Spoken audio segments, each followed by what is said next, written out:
Dear students, अस्सलाम वालेकुम। उम्मीद करता हूँ आप लोग सब खैरियत से होंगे। ग्रेड 9 हमारा आज का टॉपिक, जिसका नंबर है 1.4, 1.3 तक हम पहले ऑलरेडी डिस्कस कर चुके हैं। Standard form of scientific notation. याद रखिएगा, standard form of scientific notation जो हमारा टॉपिक है, ये शॉर्ट में करना है, लॉन्ग में नहीं करना। डेफिनेशन की तरफ चलता हूँ। It's a method of writing a very large number of small number, या आप कह सकते हैं कि मेथड है writing a very large number और small numbers in powers of 10। आप देखें कि ये मेथड है जो कि लिखने का मेथड है, बहुत ज़्यादा बड़े नंबर हों या बहुत ज़्यादा छोटे नंबर हों, इन पावर्स ऑफ 10, यानी 10 की पावर में हम इसको लिख सकते हैं। ठीक है, अब देखें, सबसे पहले मैंने यहाँ पर एग्जांपल दी है 5, 9, 8, और ये तकरीबन 23, 24, 20, 22 ज़ीरोज़ हैं। इनको मैं कन्वर्ट करूँगा शॉर्ट फॉर्म में। अब इस नंबर्स को इतनी बड़ी डिटेल में लिखने से बेहतर है कि हम एक शॉर्ट फॉर्म में लिख दें। तो मैंने लिखा हुआ यहाँ पर क्या, 5.98 10⁻⁻⁴, which is called mass of earth, KG के अंदर है। यानी हम ये कह सकते हैं कि ये किलोग्राम मैस ऑफ अर्थ है। इसी तरह ये डायमीटर ऑफ हाइड्रोजन न्यूक्लियस है, 0 पॉइंट, ये ज़ीरोज़ की लाइन है और आगे 17 लिखा हुआ है। इसको अगर मैं कन्वर्ट करना चाहता हूँ तो 1.7 10⁻⁻15। क्यों कि ये हमारे पास, सोच लें कि ये तकरीबन 14 हिस्से होंगे ज़ीरोज़ वाले। जब हम डेसिमल को लेफ्ट से राइट की तरफ मूव कराएंगे तो नेगेटिव की पावर बढ़ती है, तो 1.7 10⁻15 मीटर। ये हमारा नंबर क्या है, that is called diameter of hydrogen nucleus. और ये ऊपर वाला नंबर जो था, ये 10⁻24, 5.98 10⁻24, that is called mass of earth. अब ये दोनों वैल्यूज़ में देखें आप, पहली वैल्यू बहुत लार्ज वैल्यू, दूसरी बहुत स्मॉल वैल्यू है। मैस ऑफ अर्थ और हाइड्रोजन न्यूक्लियस का डायमीटर, दोनों के दरमियान हेल ऑफ डिफरेंस है।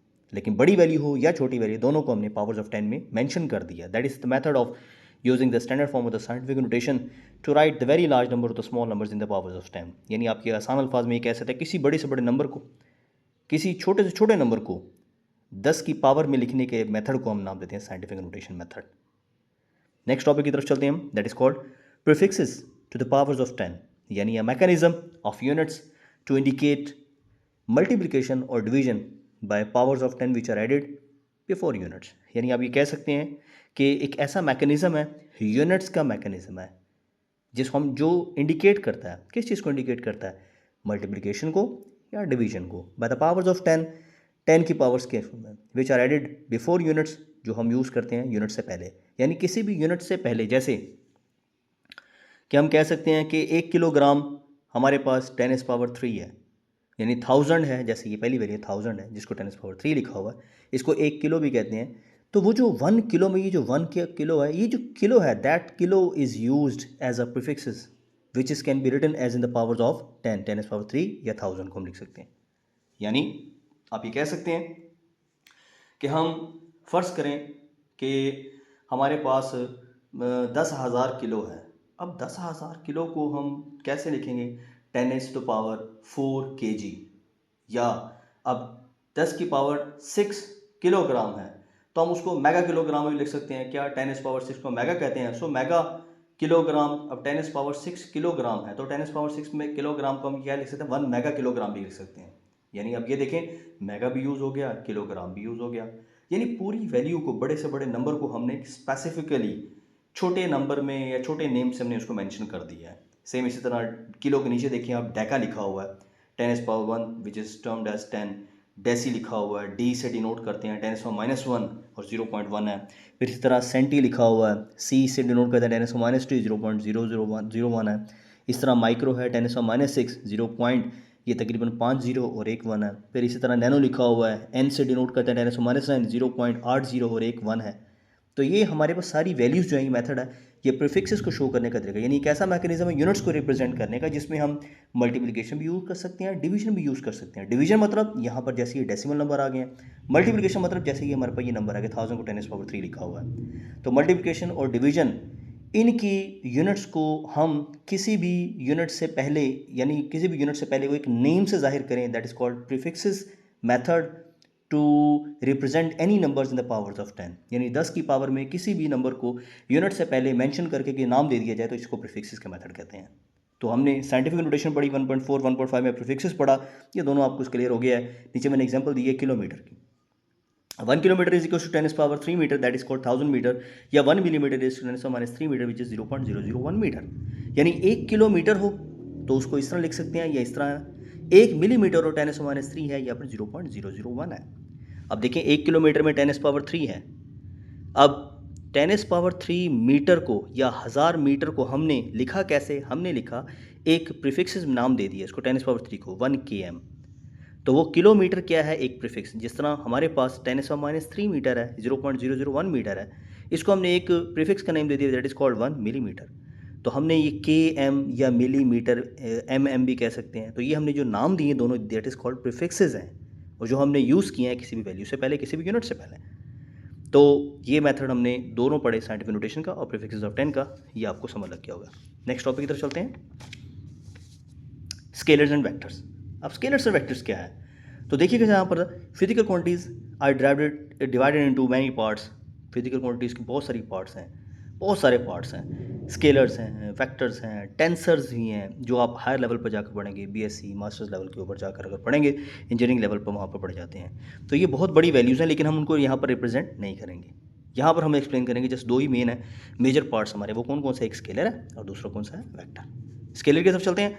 A scalar is a physical quantity which has only magnitude with a proper units. क्या मतलब, ऐसी क्वांटिटी जिसमें सिर्फ क्या हो, एक तो मैग्नीट्यूड हो और दूसरा क्या हो, उसकी प्रॉपर यूनिट हो।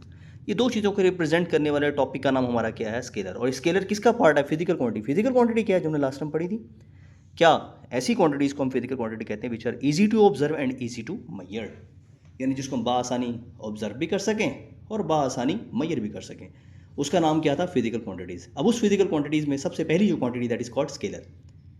तो स्केलर की मैग्नीट्यूड भी होती है और उसकी यूनिट्स भी होती है। अगर मैं बात करता हूँ उसकी एग्जांपल्स की, तो आप देख सकते हैं यहाँ पर मैस है, लेंथ है, टाइम है, इनर्शिया, ये मैंने अपनी तरफ से एग्जांपल्स दिए हैं। यानी इसकी भी कोई डायरेक्शन नहीं है, इसकी भी कोई डायरेक्शन नहीं है, टाइम की भी कोई डायरेक्शन, इनर्शिया भी कोई डायरेक्शन नहीं है, लेकिन इनकी हाँ मैस भी है और साथ साथ उसका यूनिट भी है। जैसे आप कपड़ा लेने जाते हैं, आप कहते हैं जी 6 मीटर कपड़ा दे दें। अब उस 6 मीटर जो कपड़ा है उसमें what is 6 is called the magnitude, m is called the unit. तो दोनों चीज़ों से मिलकर बनने वाली चीज़ का नाम क्या है, स्केलर। कैरेक्टरिस्टिक्स की तरफ चलना बहुत इंपॉर्टेंट है, क्या कि scalars are non directional quantities. इसके अलावा स्केलर्स क्या हैं, हमेशा कंसिडर की जाती हैं पॉजिटिव। ये क्या मतलब इसका, यानी स्केलर्स जब भी हम स्केलर्स का रिजल्ट निकालेंगे, आंसर निकालेंगे, तो वो कैसे कंसिडर किया जाएगा, पॉजिटिव कंसिडर किया जाएगा, नेगेटिव नहीं होगा।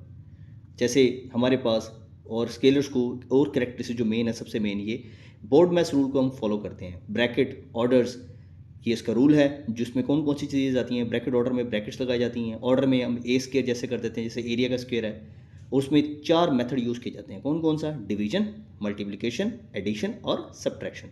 तो स्केलर्स को प्लस माइनस और मल्टीप्लाई सब्ट्रैक्ट करने के लिए, प्लस माइनस या मल्टीप्लाई डिवाइड करने के लिए हम कौन सा मेथड यूज़ करते हैं, बोर्ड मैस रूल। और ये सिर्फ किस में ही वैलिड होता है, ओनली फॉर स्केलर्स के लिए। बात करते हैं वेक्टर्स की। वेक्टर्स क्या है, नेक्स्ट टॉपिक हमारा क्या, 1.6.2 है वेक्टर्स।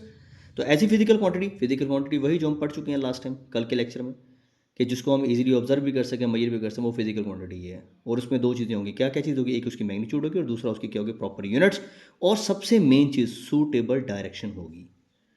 तो ऐसी फिजिकल क्वांटिटी जिससे मैग्नीट्यूड हो, प्रॉपर यूनिट हो, सूटेबल डायरेक्शन हो, उसे नाम देंगे किस चीज़ का, that is called vectors. Characteristics की तरफ चलते हैं। जैसे मैंने स्केलर्स की कैरेक्टरिस्टिक्स बताई, वैसे वेक्टर्स की कैरेक्टरिस्टिक्स भी हैं। तो देखते हैं जी वेक्टर्स की कैरेक्टरिस्टिक्स क्या हैं। देखिएगा जी, सबसे पहले है जी हमारे पास यहाँ पर वेक्टर्स की कैरेक्टरिस्टिक्स। क्या, वेक्टर्स आर डायरेक्शनल क्वांटिटीज़ हैं। वेक्टर्स को हम कौन सी क्वांटिटीज़ कहते हैं, डायरेक्शनल क्वांटिटीज़ हैं, यानी इनकी स्पेसिफिक डायरेक्शन होगी वेक्टर्स की। जैसे हमने स्केलर्स के बारे में पढ़ा, उसकी कोई डायरेक्शन नहीं, लेकिन वेक्टर्स की डायरेक्शन होती है। दिस कैन बी पॉजिटिव और नेगेटिव। अब ये पॉजिटिव भी हो सकती है, नेगेटिव भी हो सकती है। इसकी रीज़न क्या है, ये हम पढ़ेंगे आगे, जब हम इसको न्यूमेरिकल्स करेंगे तो हमें पता चल जाएगा कि ये पॉजिटिव नेगेटिव क्यों होती हैं। Vectors are directional dependent quantities हैं, यानी इसके डायरेक्शन के ऊपर डिपेंड करती हैं, इसलिए इनको डायरेक्शनल डिपेंडेंट। स्केलर्स को डायरेक्शनल इंडिपेंडेंट कहेंगे और इसको डायरेक्शनल डिपेंडेंट कहेंगे। Direction independent scalars, direction dependent कौन सी, वेक्टर्स। स्केलर्स सिर्फ पॉजिटिव होती हैं और वेक्टर्स पॉजिटिव नेगेटिव दोनों हो सकती हैं। स्केलर्स को हम नॉन डायरेक्शनल कहेंगे और वेक्टर्स को हम क्या नाम देंगे, डायरेक्शनल कहेंगे। यानी तीनों डिफरेंसेस जो मेन इसमें और उसमें, वो मैंने आपको सामने कर दी है। अगर वो डिफरेंशिएशन आ जाए इसमें कि स्केलर्स वेक्टर्स में डिफरेंशिएट करें, तो फ़र्क बयान करें, फ़र्क का बयान करें, तो उसमें आप क्या कर सकते हैं कि वो 3 प्रॉपर्टीज उसकी वो लगी 3 प्रॉपर्टीज, ये आपको 3 नंबर का शॉर्ट क्वेश्चन होगा। जो मेन इंपॉर्टेंट चीज़ इसके अंदर जो सबसे, जैसे वहाँ पर थी मैंने बोर्ड मैस रूल की बात की, यहाँ पर बोर्ड मैस रूल यूज़ नहीं होता, लेकिन ज्योमेट्रिक और ट्रिग्नोमेट्रिक मेथड यूज़ होते हैं फॉर इट्स मैथमेटिकल ऑपरेशंस, यानी किसी भी वेक्टर्स को ऐड सब्ट्रैक्ट हम सिंपल मैथमेटिकल रूल से नहीं कर सकते। जैसे हम स्केलर्स को सिंपल मैथमेटिकल रूल्स है ना, प्लस माइनस एडिशन सब्ट्रैक्शन वाला जो है, उससे हम, या डिवीजन मल्टीप्लिकेशन, उससे हम कर सकते हैं, लेकिन इनको हम यूज़ नहीं करें। इसको यूज़ सॉल्व करने के लिए हमें मेथड यूज़ करने पड़ते हैं, उनका नाम क्या है, ज्योमेट्रिक रेशियोज मेथड या फिर ट्रिग्नोमेट्रिक रेशियोज मेथड। सिंबॉलिकली हम इसको रिप्रेजेंट करते हैं कैसे, बोल्ड फेस मेथड से। यानी कोई वेक्टर है, ये ए दिया हुआ है, ए को आप बोल्ड कर लें, गहरा कर लें, बी है उसको गहरा कर लें पॉइंटर से, मार्कर से, पेन से, सी लिखा हुआ उसको भी आप गहरा कर लें किसी भी चीज़ से। तो ये जो हमारे मेथड यूज़ किया वेक्टर को रिप्रेजेंट करने का, इसका नाम क्या है, बोल्ड फेस मेथड। और दूसरा मेथड क्या है, एरो हेड रिप्रेजेंटेशन मेथड। ये क्या है, एक लेटर लिखें, उसके ऊपर एरो लगा दें या उसके नीचे एरो लगा दें, या सिंपल इस तरह लिखते हैं। अब देखें ये दोनों वैल्यू हमारे पास, ये तो वेक्टर, लेकिन ये हमारा क्या है, स्केलर। इसका मतलब हम इस ए को वेक्टर नहीं कहेंगे, सिर्फ ये वेक्टर है, ये वेक्टर है और ये ऊपर वेक्टर है। लेकिन ये क्या है, फिर ये क्या है, ये है स्केलर। और अगर इसको हम स्केलर बनाना चाहते हैं तो हम इसके ऊपर एक लाइन ड्रॉ करनी है सीधी, तब भी ये स्केलर वेक्टर बन जाएगा। तो ये भी वेक्टर हो गया, वो एरो नीचे लगा, ये भी वेक्टर हो गया, एरो ऊपर लगा दे, वो भी वेक्टर हो गया, या उनको बोल्ड कर दें तो ये भी क्या हो गया, वेक्टर हो गया। तो हमारे टॉपिक्स में आज हमने ये जो चीज़ें पढ़ी हैं, मैं उसको दोबारा एक्सप्लेन कर देता हूँ। स्टैंडर्ड फॉर्म पढ़ी साइंटिफिक नोटेशन की, पावर्स ऑफ 10 में छोटी वैल्यू और बड़ी वैल्यू को 10 की शक्ल में, 10 की पावर में लिखने के मेथड को साइंटिफिक नोटेशन मेथड कहते हैं। दूसरी पढ़ी हमने प्रीफिक्सेस टू पावर्स ऑफ 10, यानी किसी भी वैल्यू को, जैसे 10⁻³ है, ये 1000 है, इसको हम शॉर्ट फॉर्म में किससे पहले कोई एक वर्ड यूज़ कर दें, उसको प्रीफिक्स यूज़ कर दें, that is called kilo, deca, deci, centi, milli, micro, nano. तो इस तरह बहुत सारे और भी हैं, तकरीबन 20 तक की वैल्यूज जाती हैं, लेकिन मैंने थोड़े से लिखे हैं जस्ट आप लोगों को बताने के लिए कि ये मेन इंपॉर्टेंट है। तो ये प्रीफिक्सेस मेथड हो गया, इसमें मैंने किलो की एग्जांपल दी और मिलीमीटर की वैल्यू दी है। इसके बाद हम चलते हैं स्केलर्स और वेक्टर्स की तरफ। तो स्केलर्स क्या है, फिजिकल क्वांटिटीज़ के बहुत सारे पार्ट्स, उसमें दो मेजर पार्ट हैं, वो स्केलर और वेक्टर है। स्केलर को मैंने रिप्रेजेंट कर दी कि इसकी मैग्नीट्यूड और यूनिट होती है, और ये उनकी कैरेक्टरिस्टिक लिख दी है। वेक्टर्स मैंने बताया इसकी मैग्नीट्यूड भी होती है, यूनिट्स भी होती है, और इसके साथ साथ क्या होती है, उसकी सूटेबल डायरेक्शन भी होती है, और उसकी एग्जांपल दे दी है, और ये उसकी सारी क्या है, कैरेक्टरिस्टिक्स हैं। तो उम्मीद करता हूँ आपको आज का टॉपिक समझ लग गया होगा। Thank you very much for your time. और कोशिश करें इसको याद करें और प्रॉपर नोट्स बनाएं, जैसे यहाँ लिखे हुए हैं इनको कॉपी करिए, अपनी कॉपीज़ में लिखे हैं, तो इंशाल्लाह मंडे को, नेक्स्ट वर्किंग डे जो हमारा होगा, उसमें आपको कॉपीज़ चेक की जाएंगी। Thank you very much. अस्सलाम वालेकुम।